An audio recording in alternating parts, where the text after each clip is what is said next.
ॐ भद्रं कर्णेभिः शृणुयाम देवाः भद्रं पश्येमाक्षभिर्यजत्राः स्थिरैरङ्गैः स्तुष्टवागुंसस्तनूभिः व्यशेम देवहितं यदायुः स्वस्ति न इन्द्रो विद्वश्रवाः स्वस्ति न पूषा विश्ववेदाः स्वस्ति न सार्क्ष्यो अरिष्टनेमिः स्वस्ति नो बृहस्पतिर्दधातु।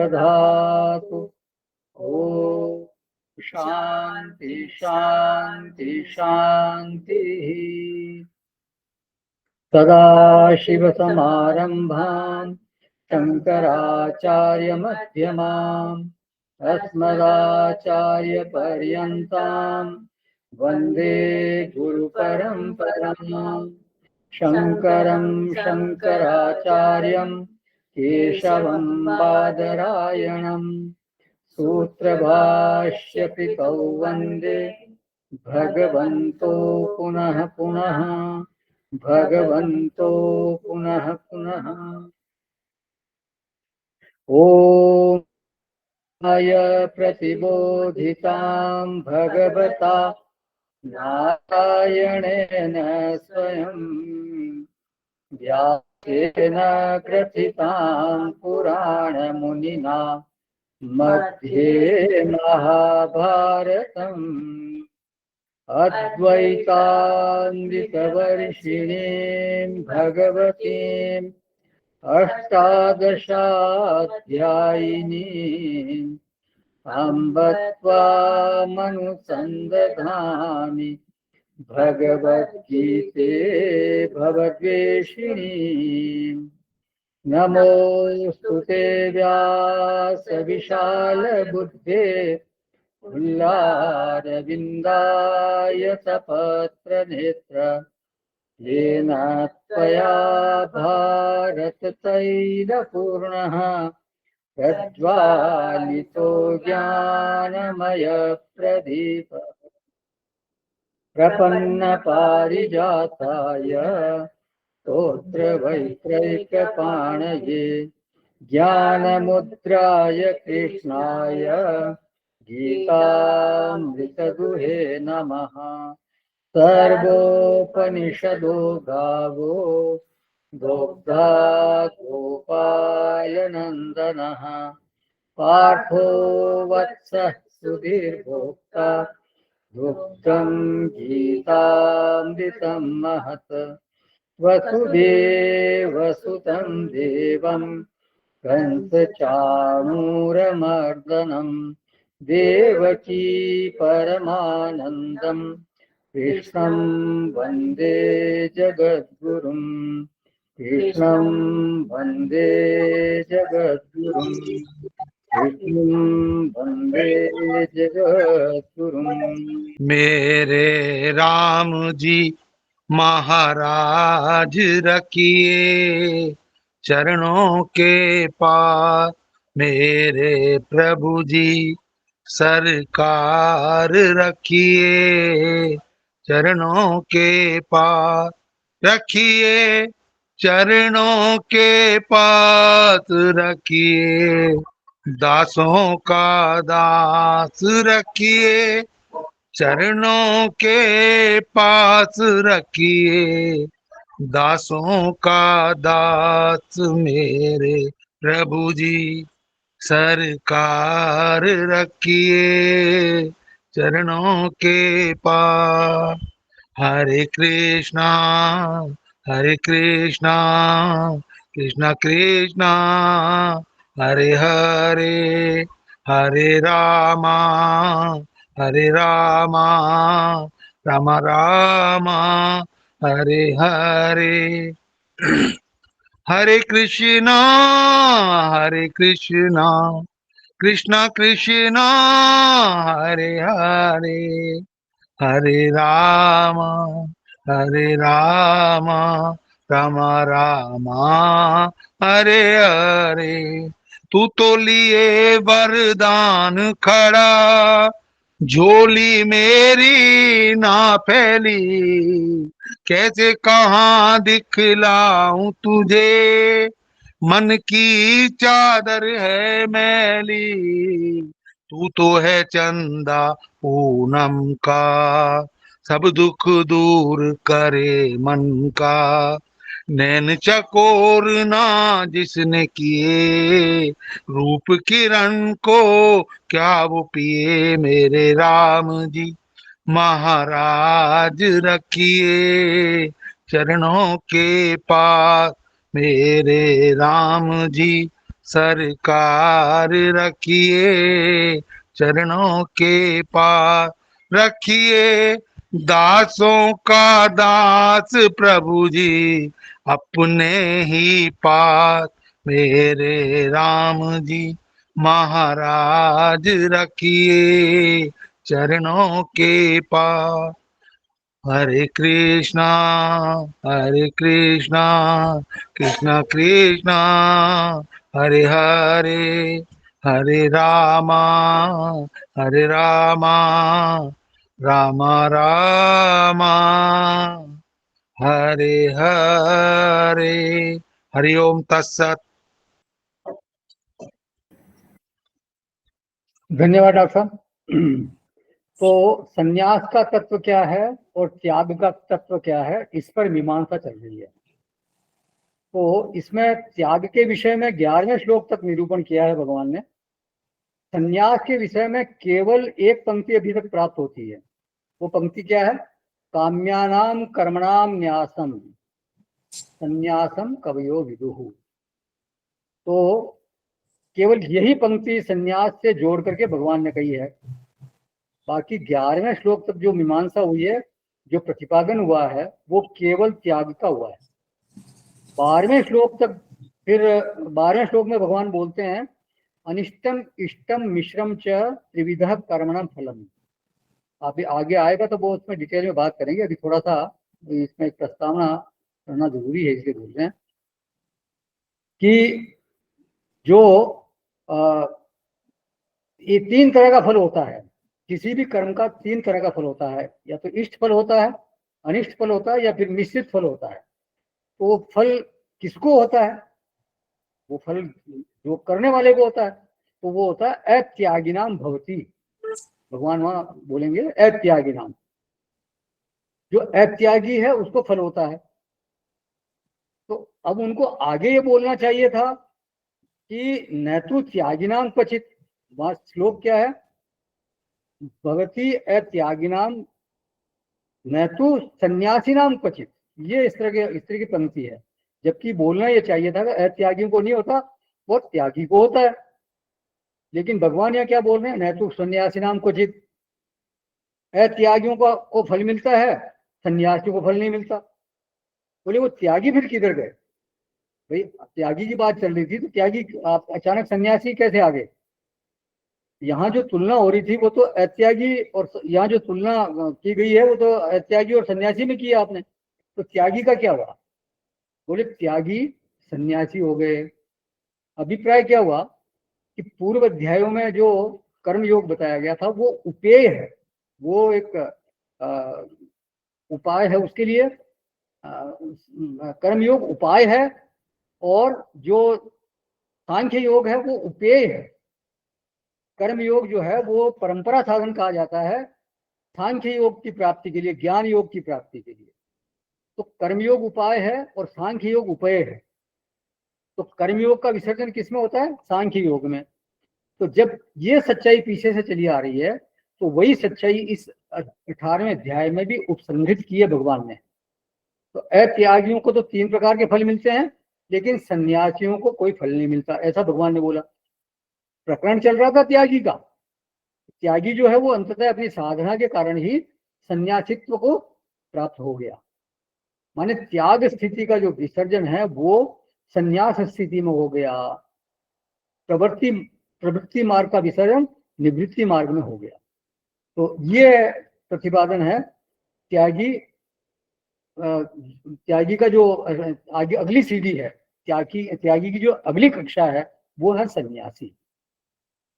अब सन्यास के बारे में भगवान ने क्या कहा? जो ये मनीषी लोग हैं, जो विद्वान लोग हैं, वो क्या कहते हैं संन्यास के बारे में, ये भगवान ने यहाँ कहा था कि काम्यानाम कर्मणाम न्यासम, जो काम्य कर्म है उनका त्याग संन्यास है। कर्मों का त्याग माने कर्मों का स्वरूप से त्याग कर देना। कौन से कर्म? बोले काम्यानाम, काम्य कर्मों का त्याग। तो इसका अभिप्राय यह लगता है कि काम्य कर्म का त्याग करना चाहिए, दूसरे कर्म तो करने ही चाहिए। नित्य नैमित्तिक कर्म है, उपासना कर्म है, प्रायश्चित, ये कर्म करने चाहिए। केवल दो कर्मों का त्याग हो जाएगा, मतलब निषिद्ध तो कहे होना ही नहीं चाहिए, निषिद्ध का तो त्याग वैसे ही हुआ है, लेकिन और ये साथ में काम्य कर्मों का भी त्याग हो जाएगा। तो ये सहज प्रतीत होने वाला भाव यहाँ नहीं है। पिछले सत्र में चर्चा हुई थी कि नित्य नैमित्तिक और प्रायश्चित कर्म भी बिना कामना के नहीं होते। उपासना कर्म है, प्रायश्चित कर्म है, नित्य नैमित्तिक कर्म है, ये बिना कामना के नहीं होते। तो कुछ न कुछ कामना हर एक के पीछे रहती है, इसलिए सारे के सारे ही जो कर्म है वो काम्य कर्म ही हो गए। मतलब एक तरह से तो माने कोई भी कर्म ऐसा नहीं, कोई भी कर्म ऐसा नहीं है जिसके पीछे कोई न कोई, चाहे थोड़ी सी ही कामना हो, लेकिन कामना जरूर होती है।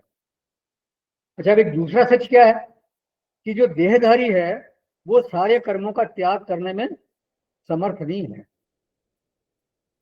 वो संभव ही नहीं है। आगे आएगा अभी, नहीं देह वृता शक्यम त्यक्तुम कर्माणि अशेषतः। किसी भी देहधारी मनुष्य के द्वारा सब कर्मों का त्याग, अशेष कर्मों का त्याग किया जाना संभव ही नहीं है। तो दो सत्य आमने सामने हो गए। पहला सत्य क्या है कि हर कर्म के पीछे कोई न कोई कामना है, और इसलिए कहा जा सकता है कि सारे ही का जो कर्म है वो काम्य कर्म है। तो अगर काम्य कर्मों का न्यास करना है, काम्य कर्मों को छोड़ना है, तो इसका मतलब है कि सारे कर्मों को छोड़ना है।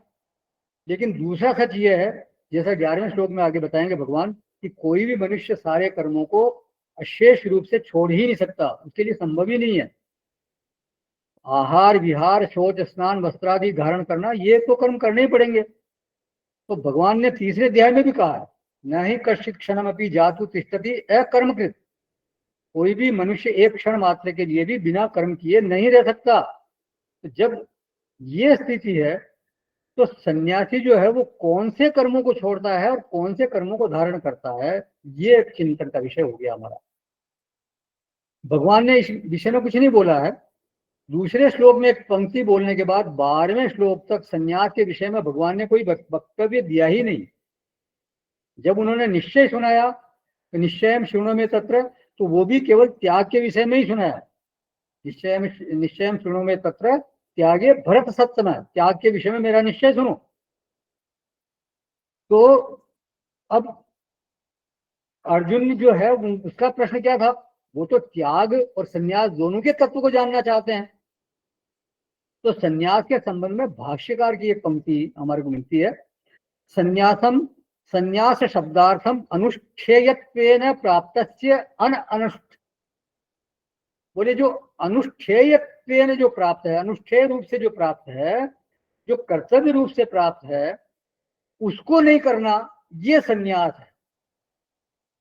माने वेद भगवान ने ही मानव के एक भीतरी विकास के की स्वीकृति दी है। अगर कोई मानव है ऐसा है जिसका भीतरी इस तरह का विकास हो गया है कि उसको अब किसी प्रकार के कर्म की जरूरत ही नहीं है, उसको किसी प्रकार कोई संध्या आदि करने की जरूरत नहीं है, अग्निहोत्र करने की जरूरत नहीं है, जप आदि करने की जरूरत नहीं है। माने वो अग्निहोत्र का भी त्याग किया जा सकता है, श्रवण मनन निधि ध्यान वो कर सकता है, बस इसके अलावा बाकी उसके कोई कर्तव्य है नहीं। देखिए, कर्तव्य का सीधा संबंध किससे है? प्राप्तव्य से। अगर प्राप्तव्य है तो निश्चित रूप से कर्तव्य होगा। जितना प्राप्त हो प्राप्तव्य होगा, उतना ही कर्तव्य भी होगा। तो जब ये कहा जाता है कि किसी को ये आप ये कहा जाए कि श्रवण मनन विधि ध्यान के अतिरिक्त आपके कोई कर्तव्य नहीं है, तो उसमें ये बात अंतर्निहित है कि आपका कोई भी प्राप्तव्य नहीं है। अब किसी को ये कहा जा रहा है कि आपका कोई कर्तव्य नहीं है, इसका मतलब है कि उसको किसी कोई चीज प्राप्त करने की जरूरत भी नहीं है। अगर कर्तव्य नहीं है तो फिर प्राप्तव्य भी नहीं है। तो इससे क्या हुआ कि भोजन आच्छादन की जो आवश्यकता है वो बिल्कुल न्यूनतम हो गई उसकी। आच्छादन मतलब कपड़े आदि पहनना, वस्त्र तो चाहिए थोड़ा बहुत। देखिए, प्राप्तव्य को संभाले बिना कर्तव्य से आप दूरी नहीं बना सकते। तो अगर प्राप्तव्य न्यूनतम स्थिति में चला जाता है, तभी कर्तव्य की न्यूनतम स्थिति हो सकती है। जैसे तपोवन जी महाराज हुए, रमण महर्षि जी हुए, और भी अन्य बहुत से ऐसे संत हुए हैं जो उनको ये ऐसी स्थिति प्राप्त हुई। भोजन तो भिक्षा से मिल जाता था, कहीं न कहीं से भिक्षा प्राप्त हो ही जाती है। भोजन तो निश्चित रूप से ऐसे व्यक्तियों को व्यवस्था करते हैं भगवान। और वस्त्र भी, चाहे छोटी सी लंगोटी है बस वही, लेकिन लंगोटी धारण करते थे। आपने रमण महर्षि का फोटो देखा होगा, एक धोती सी लपेटे रखते थे बस अपने कमर में, इससे ज्यादा कुछ भी नहीं, एक ही वस्त्र लपेटते थे। तपोवन जी महाराज भी एक ही धोती रखते थे। तो यदृच्छा लाभ संतुष्ट है, बस वो ऐसी स्थिति होती है उनकी। तो ये संन्यास का है स्वरूप। अगर जीवन में प्राप्तव्य है तो उस प्राप्तव्य के हिसाब से फिर कर्तव्य निश्चित रूप से उपस्थित होंगे और वो आपको करने पड़ेंगे, तभी वो फिर उस प्राप्तव्य की प्राप्ति होगी। अगर आपका प्राप्तव्य है तो आपको कर्तव्य करना ही पड़ेगा, तभी वो प्राप्तव्य आपको प्राप्त होगा।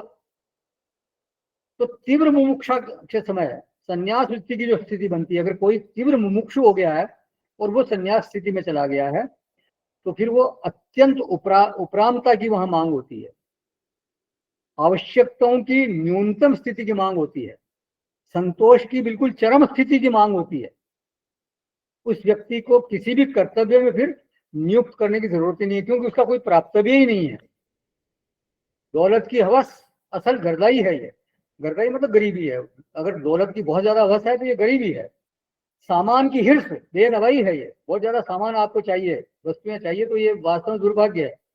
हाजत है अगर कम तो तू है शहनशाह। अगर आपकी आवश्यकताएं कम है तो आप शहनशाह, और कुछ नहीं हाजत, खुदाई है ये। तो ऐसी स्थिति अगर हुई तो फिर तो वो भगवान के समान हो गया, उसको कुछ चाहिए ही नहीं। जिसको कछु ने चाहिए सो शाहन का शाह। तो मुमुक्षा की जो तीव्रतम स्थिति है, उसके साथ अनकही रूप से ये बातें साथ में अंतर्निहित है, बिल्कुल लगी हुई है साथ में। ऐसे व्यक्ति को ही फिर बोलते हैं सन्यासी। अनिकेत है, भगवान ने 12वें अध्याय में बोला, तो उसकी अनिकेत है स्थिरमति ही। वो उसके कोई निवास है ही नहीं, वो जहाँ जहाँ जगह मिल गई वहां रह गया। किसी पेड़ के नीचे हो गया, किसी गुफा में रह गया, कोई नदी किनारे कहीं छोटा मोटा कोई स्थान है वहां बैठ गया, कहीं भी अनिकेत है, लेकिन स्थिरमति। तो हो सकता है परीक्षा प्रारब्ध से ऐसे किसी सन्यासी के पास आपको ऐश्वर्य भी दिखाई दे, जैसे हमारे गुरुदेव, ऐश्वर्य था उनके आसपास, लेकिन मन में किसी प्रकार का कोई किसी प्रकार का प्राप्तव्य नहीं था उनके। परम संतोषी, परम विरक्त, उनके अंतःकरण में कोई प्राप्तव्य रहता ही नहीं, इसलिए फिर उनके लिए कोई कर्तव्य भी होता नहीं।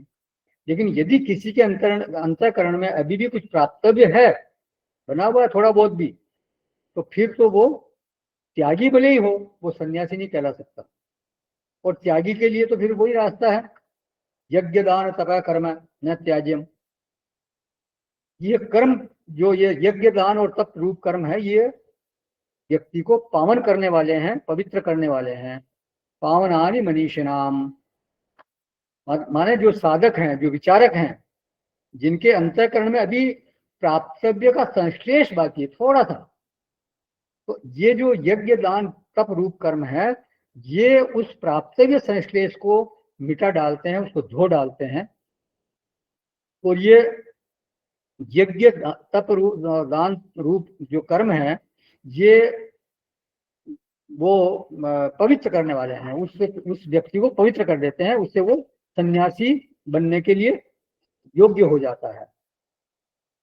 जब ये सारे प्राप्तव्य का संश्लेष धुल जाएगा तो फिर वो सन्यास के योग्य हो जाएगा।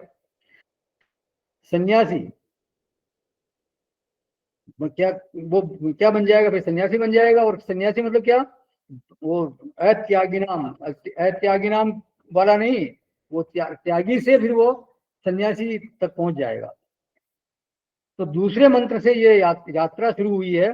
दूसरे मंत्र की जो पहली पंक्ति है उसमें श्रेष्ठतम निरूपण किया हुआ है इसका संन्यास का कि काम्यानाम कर्मणाम न्यासन संन्यासम कबीरो विदुहु। लेकिन निचली पंक्ति में त्यागी की बात शुरू कर दी वहां पर, और वो त्यागी का प्रकरण चला 10वें श्लोक तक, बल्कि 12वें श्लोक तक। और वो 10वें श्लोक में जो है वो त्यागी का सुंदरतम रूप वहां बताया भगवान ने।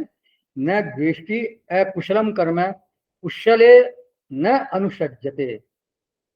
उसमें इतनी सामर्थ्य आ जाती है कि जो अकुशल कर्म है, माने जो कि जो प्रतिकूल कर्म है, जो अप्रिय लगने वाले कर्म है, उसमें उसकी द्वेष वृत्ति नहीं होती, और जो प्रिय कर्म होते हैं, जो उसको अच्छे लगते हैं, उनमें उसकी आसक्ति नहीं होती। तो ये अंतःकरण की परिपक्वता उसमें आ जाती है। और मेधावी छिन्न संशय है, तो ये जो वो फिर मेधावी बन जाता है और उसमें किसी प्रकार का संशय नहीं रहता। तो ये त्यागी की चरम स्थिति है। उसमें किसी प्रकार का कोई धुंधलापन नहीं रहता, सारी चीजें बिल्कुल स्पष्ट हो जाती है। न साधन में, न साध्य में, न अपनी स्थिति में उसको किसी प्रकार का कोई संशय रहता ही नहीं।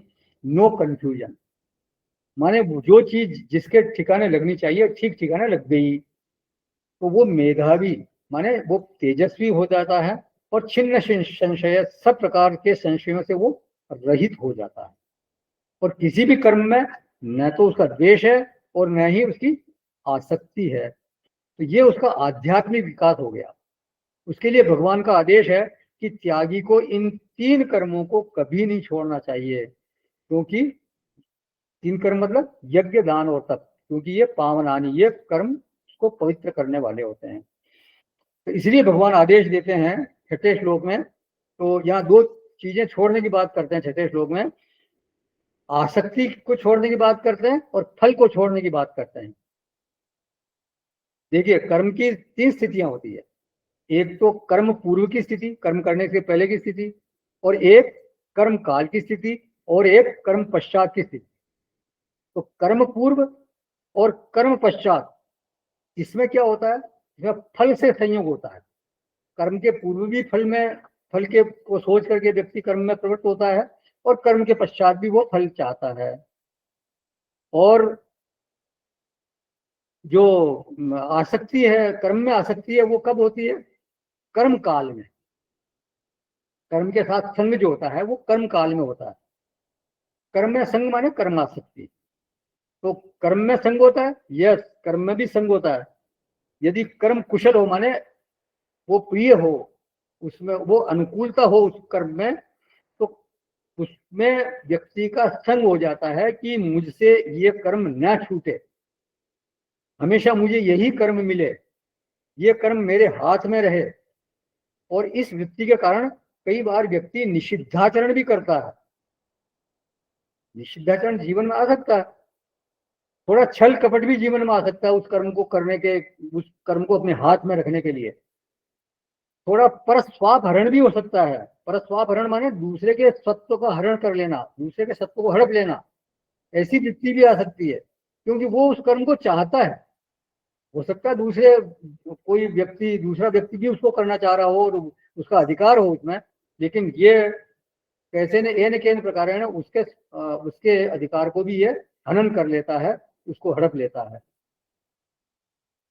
तो इस तरह से ये कर्माशक्ति प्रकट होती है कर्म में। तो एतानी अपितु कर्माणि संगम त्यक्त्वा फलानि च।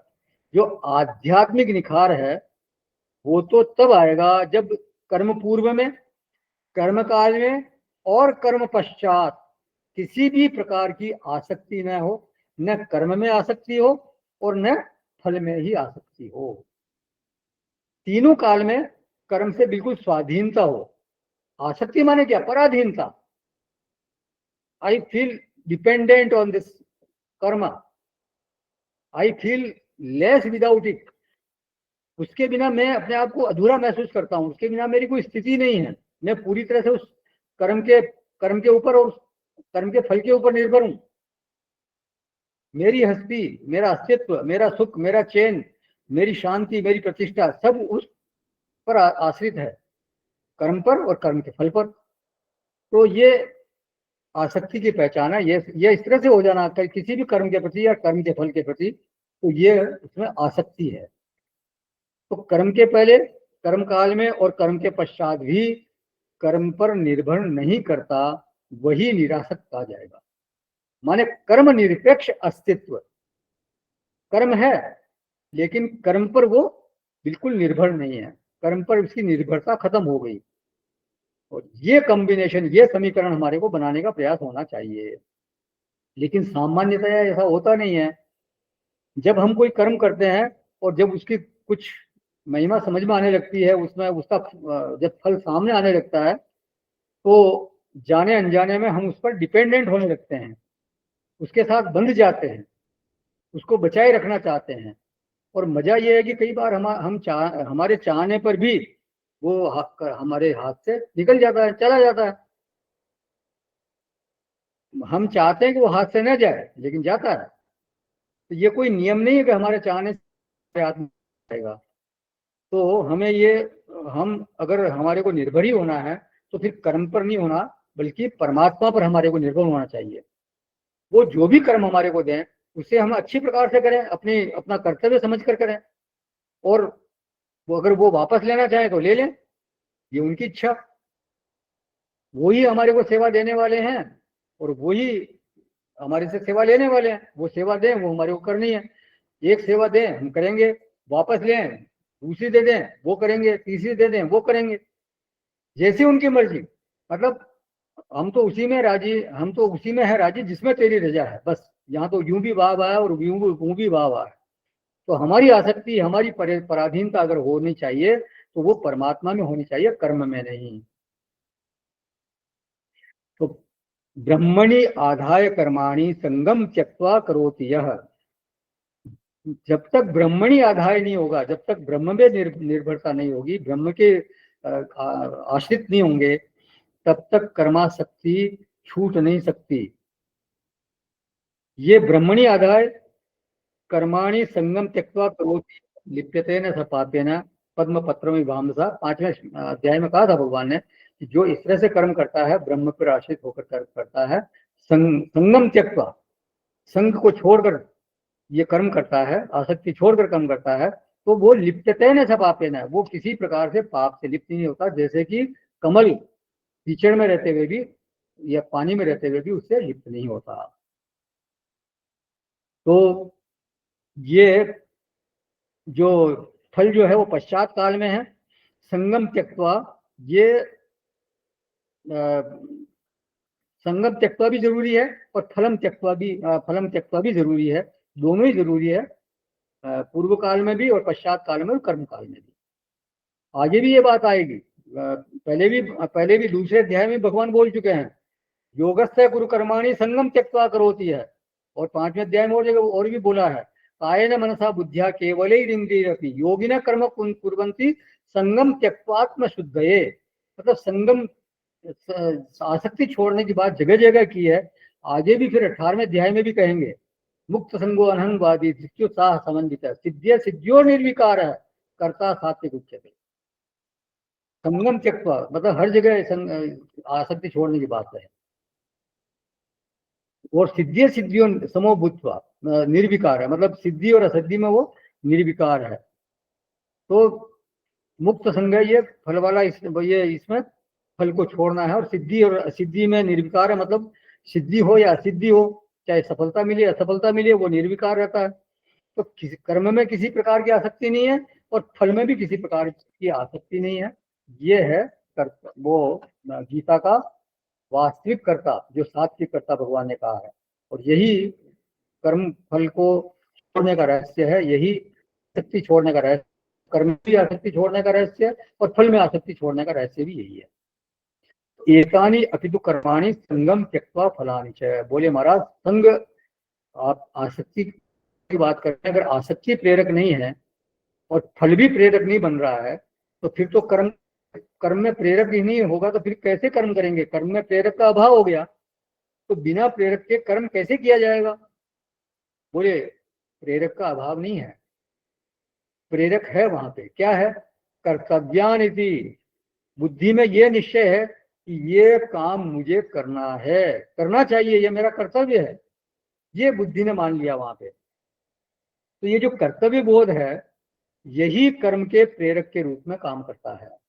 तो संग कर्म का प्रेरक न बने, फल कर्म का प्रेरक न बने, बल्कि कर्तव्यानिति, कर्तव्य परायणता, ये कर्म का प्रेरक बनना चाहिए। 17वें अध्याय में बोला था, भगवान ने बार बार ये बोला था, यष्टव्यम एव इति, दातव्यम इति, दान देना कर्तव्य है, यज्ञ करना कर्तव्य है, अफलाकांक्षी भी, बिना फल, कोई फल के नहीं चाहने वाला वो कर्म करता है। तो इस वृत्ति से क्या होता है, सात्विक कर्म होता है। यहाँ वहाँ 17वें अध्याय में अपन इस बारे में बहुत विस्तार से चर्चा कर चुके हैं। और जहां इस वृत्ति के बजाय दूसरी वृत्ति आ गई, क्या आ गया, अभिसंधाय तो फलम, सत्कार मान पूजार्थम, प्रत्युपकारार्थम या दंभेन, इस तरह की वृत्तियां आ गई तो फिर क्या होगा, वो फिर राजसिक हो जाएगा। तो कर्तव्यानिति, ये प्रेरक बनना चाहिए। और छोड़ना किसको है, संगम फलम च, मतलब आसक्ति को छोड़ना है, और मतलब कर्मासक्ति को छोड़ना है और फलासक्ति को छोड़ना है। यहाँ संगम का मतलब कर्मासक्ति। तो भगवान बोलते हैं, हे पार्थ, निश्चितम में उत्तमम मतम, ये मेरा बिल्कुल निश्चित किया हुआ उत्तम मत है, ये मेरा फुल एंड फाइनल डिसीजन है, इसमें वाद विवाद की किसी प्रकार की कोई गुंजाइश ही नहीं है। तो कर्तव्यानिति में पार्थ है, निश्चितम मत उत्तमम, तो ये मेरा कर्तव्य है, इस प्रकार के कि मन में वृत्ति रख करके फिर कर्म करना है, ये यहाँ निर्णय हो गया। अब कहते हैं कि त्याग भी त्रिविध प्रकार का होता है, 3 प्रकार का होता है। तो पहले तामस त्याग के बारे में बोलते हैं। ये 7वां श्लोक है 18वें अध्याय का। अभी तक की चर्चा में किसी का कोई प्रश्न है क्या, या कुछ ऐड करना है? नहीं तो फिर 7वें श्लोक में प्रवेश करेंगे हम। 18वें अध्याय का ये 7वां श्लोक है। ये पहला त्याग है तामस त्याग। दुख मित्येव यत्कर्म काय क्लेश भया त्यजेत, ना सॉरी, ये 8वां हो गया। 7वां है नियतस्य तु संन्यासः कर्मणो नोपपद्यते मोहातस्य परित्यागः तामसः परिकीर्तितः। निषिद्ध और काम्य कर्मों का तो स्वरूप से त्याग करना उचित ही है, परंतु नियत कर्म का स्वरूप से त्याग करना उचित नहीं है। इसलिए मोह के कारण उसका त्याग कर देना तामस त्याग कहा गया है। संन्यासम, संन्यास है कर्मण न उपपद्यते, संन्यास माने छोड़ना, त्याग कर देना। तो नियत कर्म का माने जो नित्य कर्म है उनका त्याग करना उचित नहीं है, ठीक नहीं है। भाष्यकार लिखते हैं यहाँ पर, अज्ञस्य पावनत्वस्य इष्टत्वात्, बोले अज्ञानी के लिए जो नित्य कर्म है वो शुद्धि का हेतु होते हैं। अज्ञानी के लिए जो ये नित्य कर्म है वो उसको शुद्ध करने वाले होते हैं, शुचिता प्रदान करने वाले होते हैं। अज्ञानी माने जिसको स्वरूप का ज्ञान है, उसके लिए कुछ कर्म नियत बनते हैं। नियत सभी के लिए, हम जितने भी हैं वो सबके लिए नियत कर्म तो होते ही हैं। तो नियत माने क्या, निश्चयत, निश्चयेण यतः, मैं एक देहधारी हूं और मुझे ये कर्म निश्चित रूप से करने चाहिए। मेरी उम्र के नाते, मेरी समाज में मेरी हैसियत के नाते, परिवार संस्था में मेरी स्थिति के नाते मुझे ये करना चाहिए। मतलब जो भी मेरी स्थिति है परिवार में, समाज में या संस्था में या कहीं भी सरकारी नौकरी में, उस जो मेरी पहचान है उसके नाते मुझको ये काम करना चाहिए। नियत कराने वाला तत्व क्या है, हमारी विशिष्ट पहचान, वही निर्धारित करती है कि हमारा कर्तव्य क्या है। जैसे मैं एक परिवार का मुखिया हूं तो मेरे ये कर्तव्य हैं। ऑफिस में मैं एक कर्मचारी हूं तो वहां मेरे ये कर्तव्य हैं। मैं व्यापार करने जाता हूँ, दुकान पे पहुंचता हूँ तो व्यापारी के नाते मेरे ये कर्तव्य हैं। मैं एक किसान हूँ तो मेरे ये कर्तव्य हैं। मैं एक डॉक्टर हूँ तो मेरे ये कर्तव्य हैं। तो जैसी विशिष्ट पहचान है आप व्यक्ति की, उसके हिसाब से उसका कर्तव्य निश्चित होता है। तो मेरी विशिष्ट पहचान ये तय करती है कि मेरा कर्तव्य क्या है।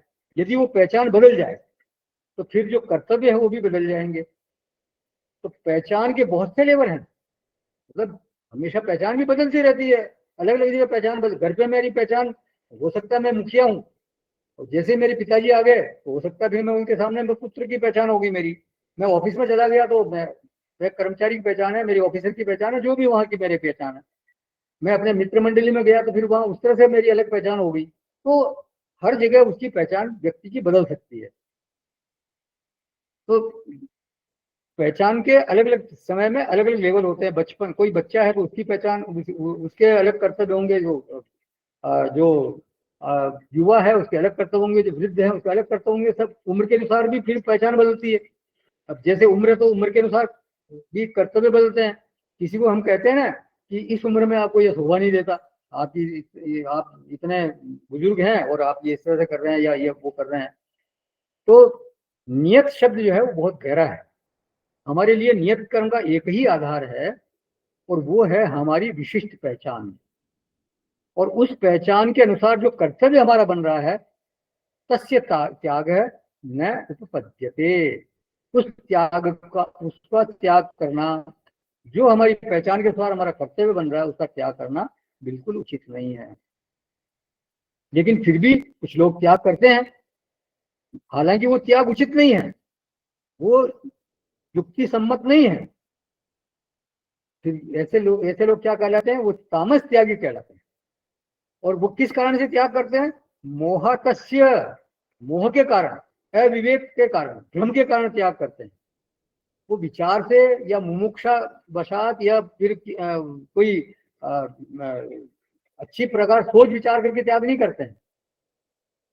वो बिल्कुल मोह के कारण, मोह माने उल्टी समझ, भ्रम, जो सही है उस चीज को नहीं समझना, उसको वो कहलाता है मोह। तो तामस है परिकीर्तित है, भगवान एक तरह से परिकीर्तित माने मुनादी कर रहे हैं यहाँ पर कि वो त्यामस, वो जो त्याग, इस तरह का जो त्याग है, जो मोहवश त्याग करते हैं, वो तामस त्याग है। वो त्याग वास्तव में उचित नहीं है, क्योंकि नियत कर्म उनको करना चाहिए और वो नहीं कर रहे हैं, छोड़ दिया उन्होंने, तो ये तामस त्याग कहलाता है। अब राजस त्याग क्या होता है, तो इसके बारे में आगे 8वें श्लोक में बोलते हैं। 7वें श्लोक से संबंधित किसी का कोई प्रश्न है क्या? उल्टी समझ से क्या मतलब है भाई? क्या कह रहे हैं? उल्टी समझ से क्या मतलब है? उल्टी समझ मतलब जो वास्तविकता है उसको नहीं समझना, जो वास्तविक चीज है उसको नहीं समझ के उसके बजाय अलग समझना। आगे आएगा, या धर्मम अधर्मम च कार्यम च कार्यम यथावत प्रजानाति।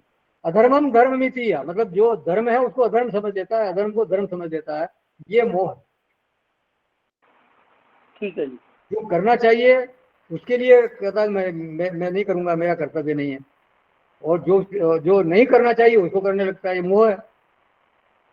मोह मतलब उल्टी समझ, जो अविवेक, उसको सीधी भाषा में कहे तो अविवेक कहते हैं, भ्रम कहते हैं। ठीक है ना? 8वां श्लोक है ये 18वें अध्याय का। दुःखमित्येव यत्कर्म काय क्लेश भया त्यजेत त्यक्त्वा राजसं त्यागं नैव त्याग फलम लभेत। जो कुछ कर्म है वो सब दुख रूप ही है, ऐसा समझकर यदि कोई शारीरिक क्लेश के भय से कर्तव्य कर्म का त्याग कर दे तो वह ऐसा त्याग राजस त्याग करके त्याग के फल को किसी प्रकार भी नहीं पाता। मतलब वो राजस त्याग करता है और ऐसा जो त्यागी है वो किसी प्रकार का फल उसको नहीं मिलता है। तो कर्म त्यजे, कर्म छोड़ देता है। क्यों छोड़ देता है? मुमुक्षा के कारण या किसी तीव्र वैराग्य के कारण छोड़ता है क्या? बोले नहीं, छोड़ने का हेतु है दुखम इति एव, दुख ही इसका कारण है। बोले करने में बहुत कष्ट होता है, कोई भी मैं कार्य करता हूँ तो बहुत दुख होता है, बहुत कष्ट होता है। और वो कष्ट होता है इसलिए नहीं करता हूँ। कर्म त्यजे, कर्म छोड़ देता है इस कारण से। आगे इसी इसमें 10वां श्लोक आएगा।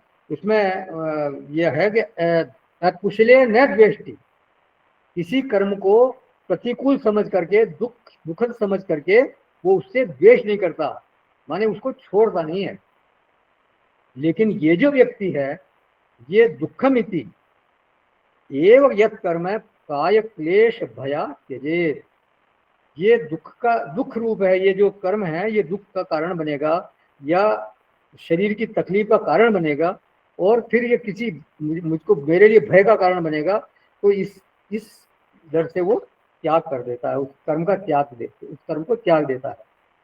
देखिए, भय हमेशा जो है वो भविष्य को लेकर होता है, वर्तमान में दुख होता है। जो भय होता है वो भविष्य को लेकर होता है, भय कभी भी वर्तमान में नहीं होता।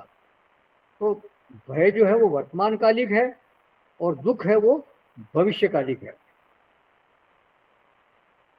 क्या सॉरी, भय जो है वो भविष्य कालिक है और दुख वर्तमान कालिक है। भय कभी भी भविष्य कालिक नहीं होता और दुख कभी भी वर्तमान कालिक, दुख कभी भी भविष्य कालिक नहीं होता, भय हमेशा भविष्य कालिक होता है। बहुत भयंकर रोग हो किसी को तो दुख होगा, भय किस बात का होगा कि यह कहीं रोग बढ़ ना जाए। तो वर्तमान में दुख होता है, भय किसका होता है? भविष्य में। भविष्य में क्या होगा इस बात का भय होता है उसको। तो भय का संबंधी क्या हुआ? भविष्य। और दुख का संबंधी क्या है? वर्तमान। तो दुख मित्येव यत् कर्म, ये कर्म दुखद है, ये सोच करके वो उसे करना नहीं चाहता, उस कर्म को हाथ में लेना नहीं चाहता, और आगे ये कल्पना करता है कि ये आगे भी मेरे को दुख प्राप्त कराएगा और इस भय से मैं इसको नहीं करूंगा। तो उससे वो दूर रहने का निश्चय कर लेता है। तो भयात त्यजेत न तो विवेकात न तो विचारात, वो मतलब भय के कारण उसको त्याग कर देता है, विचार पूर्वक नहीं या किसी विवेक पूर्वक नहीं। तो कर्म त्याग के ये दो कारण बताए भगवान ने, दुख और भय। एक वर्तमान वाला है और दूसरा भविष्यवर्ती है। भय जो भविष्यवर्ती है और दुख जो है वर्तमान कालिक है। इन दोनों की प्रेरणा से, इन दोनों के दबाव से काय क्लेश, देह के कष्ट के कारण, और भय से वो कर्म को छोड़ देता है, उस कर्म से दूर चला जाता है, उससे भाग खड़ा होता है। तो बोलते हैं स कृत्वा राजसम त्यागम। तो उसने ये जो कर्म छोड़ा ये राजसिक त्याग है। उससे क्या होता है? बोले नैव त्याग फलम लभेत, जो उसको त्याग का फल मिलना चाहिए वो उसको कोई भी फल प्राप्त होता नहीं। ध्यान दीजिए, तामस में तो भगवान ने केवल नाम लिया कि ये तामस है, परिकीर्तित है, केवल तामस त्याग है। वहां उसका क्या होगा ये बताया वहां नहीं है, वहां नहीं बताया कि इसका क्या होता है, मतलब ऐसा नहीं बोला। लेकिन राजस त्याग के लिए क्या बोलते हैं कि उस ऐसे त्याग का उसको फल नहीं मिलता। नैव त्याग फलम लभेत, वो तामस तो नहीं है लेकिन त्याग का जो फल उसको मिलना चाहिए वो फल उसको मिलता नहीं है। देखिए, त्याग का फल होता है, यदि किसी मुमुक्षु ने त्याग किया है, किसी विवेकी पुरुष ने त्याग किया है, तो उस त्याग से उसको क्या होता है? भजन को बढ़ाने का समय मिलता है। ऐसा जो त्याग है वो भजन बढ़ाने में सहायता करता है, और भजन जब बढ़ता है तो भजनानंद बढ़ता है। और वो त्याग, उस ऐसा जो त्यागी है, ऐसे व्यक्ति को फिर किसी गुरुकुल में जाने का अवसर मिलता है। कोई सदगृहस्थ भी अगर इस तरह का त्यागी हो तो हो सकता है उसको भी गुरुकुल में जाने का अवसर मिल जाए। तो त्याग का फल होता है, त्याग जो है वो श्रवण मनन निधि ध्यासन, इसमें आपका सहयोग करता है। इसका श्रवण मनन निधि ध्यासन में आपको उसका अवसर मिलता है। और अगर श्रवण मनन निधि ध्यासन का आपको अवसर मिलता है तो उससे क्या होता है? अज्ञान का उच्छेद होता है। तो त्याग जो है व्यक्ति के आध्यात्मिक उन्नति में वो सहायक बनता है।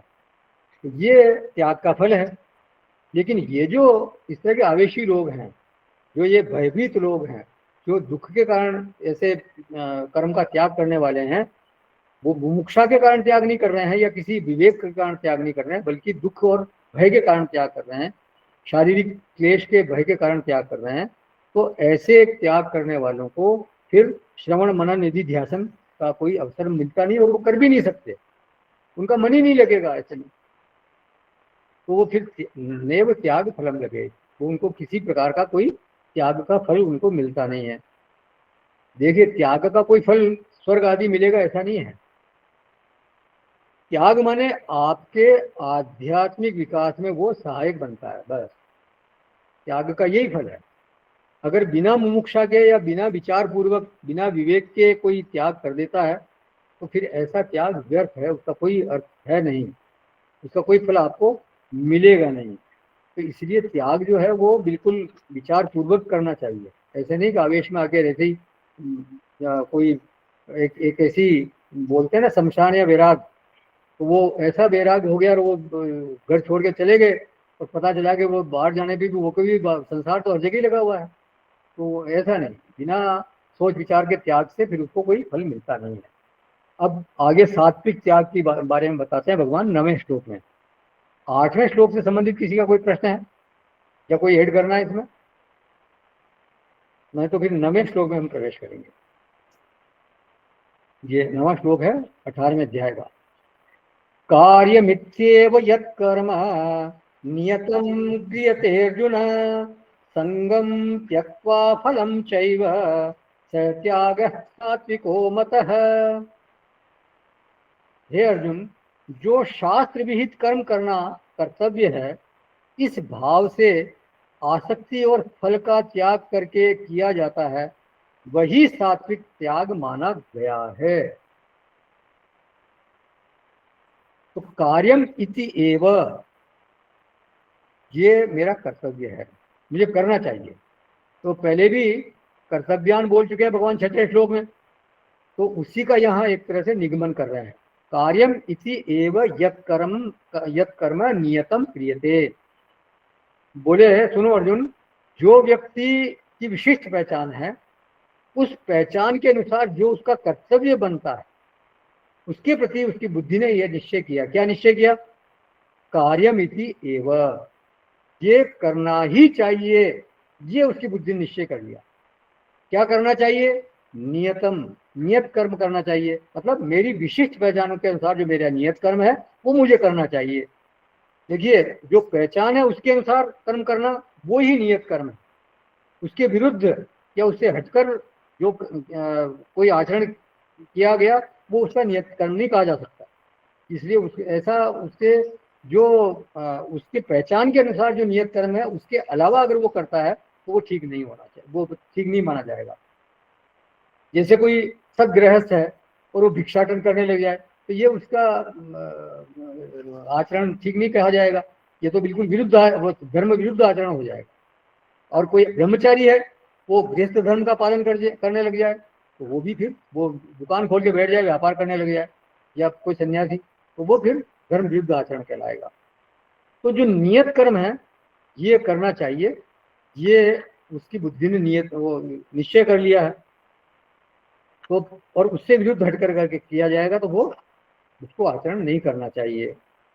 तो जो नियत है वही हमारे को करना चाहिए। जामवंजी से हनुमान जी ने कहा, जब जामवंत जी ने याद दिलाया उनको कि तुम्हारे में तो बहुत बल है, तुम ये कर सकते हो, और उनको फिर जब ये बल की याद आ गई तब वो फिर जोर जोर से हुंकार भरने लगे और फिर उन्होंने बोला कि बोलो मेरे लिए क्या आदेश है, कहो तो मैं लंका को उखाड़ के ले आता हूँ, त्रिकूट को उखाड़ के ले आता हूँ, लंका को तहस नहस कर दूंगा, मैं रावण को पूरे उनकी सेना सहित मार सकता हूँ, आप कहो जो कर सकता हूँ, बोलो मेरे लिए क्या करना है। आना हूँ यहाँ त्रिकूट उपारी, मैं उसको पूरी की पूरी उठा के ला सकता हूँ। तो जामवंत जी ने क्या कहा कि ये तुम्हारे को सब ये सब करने की जरूरत नहीं है, तुम तो केवल ये करो कि सीता जी का पता लगा कर आ जाओ, आपके लिए अभी यही कर्तव्य है। तो आपके हिस्से का जो काम है वो इतना ही है, उतना ही करो, अन्यथा मत करो। तुम्हारे हिस्से का जो नहीं है वो तुम्हारे को नहीं करना। तो नियतम कुरु नियतम कुरुते अर्जुन, जो जिसका नियत कर्म है वही उसको करना चाहिए। किस बुद्धि से करना चाहिए? कार्य इति एव, कर्तव्य बुद्धि, ये मेरे को करना ही है, इस बुद्धि से करना चाहिए। लेकिन करते समय दो बातों का ध्यान रखना चाहिए। क्या? तो फिर से यहाँ दो शब्द देते हैं, संगम त्यक्त्वा फलम चैव। देखिए भगवान बार बार ये इस बात को कहकर के पक्का कर रहे हैं बिल्कुल, कि गीता का जो साधक है, गीता का जो विद्यार्थी है, उससे कोई इस संबंध में गलती नहीं होनी चाहिए, बिल्कुल ध्यान रखना चाहिए उसको। संगम त्यक्त्वा, कर्म पूर्व में और कर्म काल में, ये तो हो गया संगम त्यक्त्वा। मैं संगम त्यक्त्वा मतलब कर्म काल में, और फलम त्यक्त्वा कब? कर्म पूर्व में और कर्म पश्चात। कर्म के पूर्व में भी फल की कोई किसी प्रकार की मन में धारणा न हो, और जो कर्म कर लिया उसके पश्चात भी किसी प्रकार की कोई फल में आसक्ति न हो। तो इसका नाम है त्याग। और ये त्याग क्या कहलाता है? सात्विक त्याग कहलाता। सात्विको मतः, वो कर्म करता है, नियत कर्म करता है, लेकिन कर्मासक्ति नहीं है और फलासक्ति भी नहीं है। कर्मासक्ति और फलासक्ति को छोड़कर वो कर्म करता है। तो देखिए, इसको हमारे को समझना है। फलासक्ति छोड़ने का मतलब ये नहीं है कि छोड़ना, मतलब फलासक्ति छोड़ने का मतलब है कि फलासक्ति का मतलब ये नहीं फल को छोड़ देना। फल को छोड़ना नहीं है, मतलब ये नहीं कि आप मजदूरी की दिन भर और शाम को कह दिया कि मेरे को मजदूरी नहीं चाहिए, नहीं चाहिए, फल नहीं चाहिए मेरे को। हाँ, तो आप महीने भर आपने काम किया और फिर तनख्वाह छोड़कर मेरे को फल नहीं चाहिए। फल में फल बुद्धि का त्याग करना है। तो वो कैसे होगा? वो ऐसे होगा, वो फल जो है वो हमारे को प्रसाद बुद्धि पूर्वक ग्रहण करना है। किसी भी कर्म का जब फल आए, आपने पूरे मनोयोग से कर्म किया, पूरी शिद्दत से कर्म किया, अपना कर्तव्य समझकर पूरा कर्म किया, लेकिन जब फल आया तब आपको ये भाव बना रहना चाहिए कि ये प्रभु का प्रसाद है। जो भी फल आया वो प्रभु का प्रसाद है, और उसको प्रभु का प्रसाद समझ करके शिरोधार्य करना चाहिए। जो उन्होंने दिया उसमें मेरा भला है, उसी में मेरा कल्याण है। जो वो दे रहे हैं वो मैंने जितना किया उससे ज्यादा ही दिया होगा उन्होंने, वो कम कभी देते ही नहीं, किसी की मजदूरी वो मारते नहीं। तो ये जो फल आया वो उसको स्वीकार करना है प्रसाद बुद्धि से। ध्यान रखें, प्रसाद को कोई फेंकता नहीं है। प्रसाद कोई जो भी होता है, ये थोड़ी कि मैं आपको जैसे प्रसाद मिला, कड़वा मीठा जैसा ही मिला उसको आपको लेना है, और वो फेंकते नहीं है कोई भी। तो वो प्रसाद रूप से, प्रसाद बुद्धि से उस फल को हमारे को ग्रहण करना है। तेरा भाणा मिठा लागे, पंजाबी में वो कहावत क्या गुरु नानक ने कहा, तेरा भाणा मिठा लागे। जो आपने दिया वो हमारे को पसंद है, वो हमारे को अच्छा लगता है। तो इसी को बोलते हैं फल त्याग। फल त्याग इसको नहीं बोलते कि किसान ने फसल बोई और 3 महीने तक उसकी सेवा की, मेहनत की, और काटने नहीं गए कि अब मेरे को फल नहीं चाहिए। व्यापार किया और प्रॉफिट, बोले नहीं, भगवान ने गीता जी में लिखा फल नहीं चाहिए, फल नहीं लेना। तो ऐसा नहीं करना है। जो भी फल मिले उसे प्रसाद बुद्धि से स्वीकार करना, ये फलासक्ति का त्याग है। प्रसाद बुद्धि जो है वो अंतःकरण की बहुत उच्चावस्था है। किसी भी परिस्थिति में व्यक्ति जो है वो सहज रूप से स्वीकार करने में, किसी भी परिस्थिति को वो व्यक्ति सहज रूप से स्वीकार करने में समर्थ हो जाता है। जो कुछ हुआ है समझ ठीक, उसको जरूरी न होता तो हरगिज न होता, ये भाव हो जाता है। जो कुछ किया होगा खुदा ने ठीक ही किया होगा, बस। तो ऐसा भाव हो जाए तो फिर वो कहलाता है सात्विक त्याग। तो संगम त्यक्त्वा फलम चैव स त्याग सात्विको मतः। संगम त्यक्त्वा माने कर्म पर बिल्कुल निर्भरता नहीं है। निर्भरता किस पर है? ईश्वर पर है, परमात्मा पर है। ब्रह्मणि आधाय कर्माणि संगम त्यक्त्वा करोति यः। ब्रह्मणि आधाय न तो कर्माणि आधाय, मतलब वो कर्म पर आश्रित नहीं है बल्कि ब्रह्म पर, परमात्मा पर आश्रित है। ये है संगम त्यक्त्वा। जब कर्माशक्ति और फलाशक्ति दोनों का त्याग बुद्धि में घट गया, मतलब बुद्धि में बिल्कुल निश्चय हो गया, तो फिर वो त्याग सात्विक त्याग कहलाता है। कर्म नहीं छूटता। कर्म माने कर्तव्य कर्म, नियत कर्म जो है वो नहीं छूटता, बल्कि उसकी फल बुद्धि, जो उसमें फलाशक्ति है, जो उसमें कर्माशक्ति है, उसका त्याग हो गया। तो कर्म नहीं छूटता, केवल फलासक्ति और कर्मासक्ति का त्याग है। ये त्याग है सात्विक त्याग। बोले महाराज इस त्याग का कोई फल निकलता है या नहीं निकलता? जैसे आपने राजस के लिए तो बोला कि कोई फल नहीं निकलता, इसका भी कोई फल मिलता है कि नहीं मिलता है? बोले इसका फल ये होता है कि बुद्धि में एक विशेष सामर्थ्य आ जाती है, एक शक्ति आ जाती है।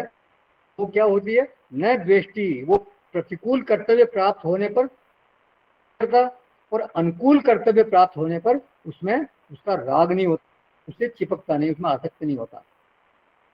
यदि किसी का रुचिपरायण जीवन हो गया तो फिर वो क्या होगा कि प्रतिकूल कर्म आएगा तो उससे द्वेष करेगा, उसको लेना नहीं चाहेगा, और अनुकूल कर्म आएगा तो उसको लेना चाहेगा, उसमें आसक्ति हो जाएगी उसको। तो व्यक्ति का जो जीवन है वो अगर रुचिपरायण है तो ये शास्त्र को बिल्कुल स्वीकृत नहीं है।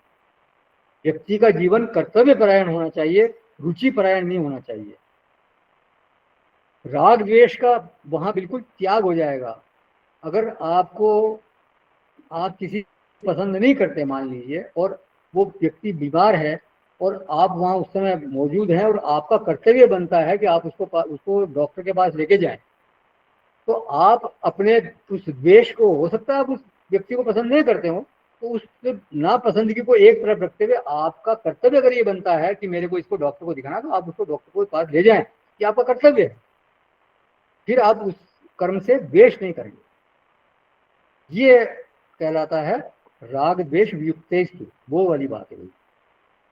तो कर्तव्य का त्याग नहीं होगा बल्कि राग द्वेष का वहां त्याग हो जाएगा। तो इसी संबंध में आगे बोलते हैं भगवान। ये 10वां श्लोक है। 9वें श्लोक से संबंधित किसी का कोई प्रश्न है क्या, या कोई ऐड करना है? 2-3 मिनट का और है बस, मैं खत्म करते हैं। तो ये 10वां श्लोक है 18वें अध्याय का। न द्वेष्ट्य कुशलम कर्म कुशलेनानुषज्यते त्यागी सत्वसमाविष्टः मेधावी छिन्न संशयः।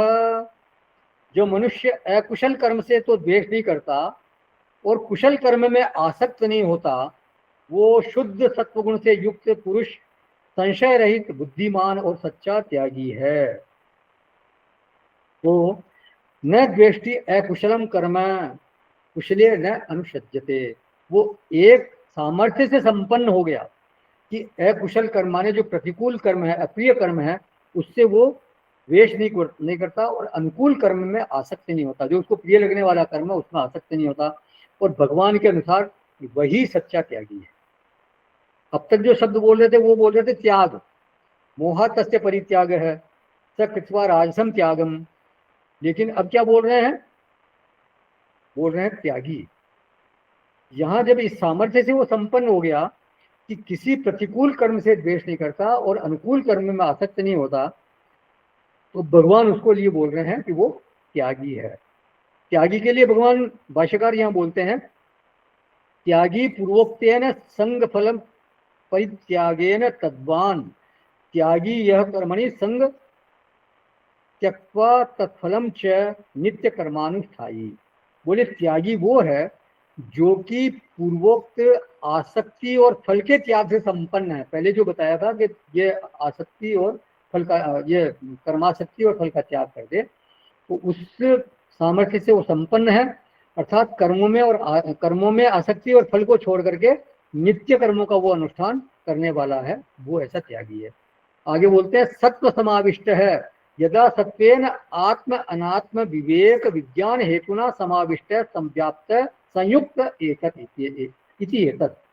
बोले वह कब अकुशल कर्मों से द्वेष नहीं करता और कुशल कर्मों में आसक्त नहीं होता? जब वह सात्विक भाव से युक्त होता है, माने आत्म अनात्म विषयक विवेक विज्ञान के हेतु रूप जो सत्वगुण है उससे वो भरपूर होता है, भली प्रकार व्याप्त होगा। मतलब उसमें सत्वगुण की एक तरह से अधिकता हो गई, सत्वगुण संपन्न हो गया वो, और सत्व समाविष्ट है। उसका अंतःकरण जो है वो विवेक करने में समर्थ हो गया। त्याग की साधना से उसको ये उपलब्धि प्राप्त हो गई कि वो आत्मानात्म विवेक की सामर्थ्य से संपन्न हो गया। तो दिस इज हिज अचीवमेंट, ये उसकी उपलब्धि हो गई। ऐसा अंतःकरण एक दिन में नहीं बन जाता था, उसके लिए कमाई करनी पड़ती है, बहुत साधना करनी पड़ती है। क्या साधना करनी पड़ती है? त्याग की साधना करनी पड़ती है। त्याग माने सात्विक त्याग, यहाँ राजसिक या तामसिक त्याग की बात नहीं हो रही है। मतलब ये नहीं कि वही केला दिया किसी ने, उसका छिलका खा लिया, केला फेंक दिया, वो त्याग तो तामसिक त्याग वो वैसा वाला त्याग है कि केला फेंक दिया और छिलका खा लिया। यहाँ सात्विक त्याग की बात है, तो सत्व समाविष्ट है, ये पहला चरण है। फिर दूसरा चरण है मेधावी। एक दो मिनट और बस। मेधा तब होगी जब पहले ज्ञान आवे और फिर धारण किया जाए।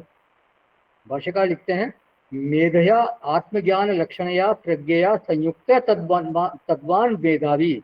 बोले तो आत्मज्ञान रूप बुद्धि से युक्त है, इसलिए वो मेधावी है। और मेधावी होने के कारण ही वो छिन्न संशय है, बिल्कुल उसके मतलब वो संशय रहित हो गया। छिन्न अविद्याकृत संशयो यस्य आत्मस्वरूप अवस्थानम एव परम निश्रेय साधन न अन्य किंचित इति। बोले वो अविद्याजनित संशय से रहित है, माने आत्मस्वरूप में स्थित हो जाना ही परम श्रेय का साधन है और दूसरा कोई साधन नहीं है। तो ऐसा निश्चय उसको बिल्कुल हो गया है, उसकी बुद्धि में बिल्कुल फिट हो गया है, इसलिए वो छिन्न संशय है। तो कैसा समीकरण बना यहाँ पे? त्यागी से सत्व समाविष्ट है, सत्व समाविष्ट से मेधावी, और मेधावी से फिर छिन्न संशय है। ये क्रम हो गया यहाँ पे। संशय कहाँ से आया था? अविद्याकृत है, और उसकी गति क्या है? मतलब अब उसमें बिल्कुल संशय नहीं रहा, वो छिन्न संशय हो गया, तो फिर उसकी गति क्या हो गई? आत्मस्वरूपावस्थानम। मतलब यही उसका सबसे श्रेय का साधन हो गया। तो ये है उस त्याग का फल। कौन से त्याग का फल? सात्विक त्याग का फल। अब भगवान से मानो किसी ने कहा कि हम तो ये समझते हैं कि जो लंगोटी धारण करते हैं या राख आदि लपेटे रहते हैं वो त्यागी हैं, तो उनसे भगवान क्या कहेंगे कि संभव है, अगर तुम्हारे को संभव हो तो ऐसा करो, जो तुमसे नहीं हो, जो तुम्हारे से हो सकता वही करो, तुम तो जो तुमसे नहीं हो सकता वो मत करो। बस ये बात है। शरणानंद जी भी ऐसा ही कहा करते थे कि जो तुमसे नहीं होता वो तुम्हें नहीं करना है, जो तुमसे हो सकता है वही तुम्हारे को करना है, तो उसी को तुम्हारे को साधन बनाना है। तो ये यहाँ पूरा करते हैं, फिर आगे 11वें श्लोक में अगली बार प्रवेश करेंगे। किसी का कोई प्रश्न है या कुछ ऐड करना है तो करें, नहीं तो फिर नहीं। कहीं जाइएगा नहीं। ओम पूर्णमदः पूर्णमिदं पूर्णात् पूर्णमुदच्यते पूर्णस्य पूर्णमादाय पूर्णमेवावशिष्यते। ॐ शान्ति शान्ति शान्ति। हरि ओम। नमः हरि ओम।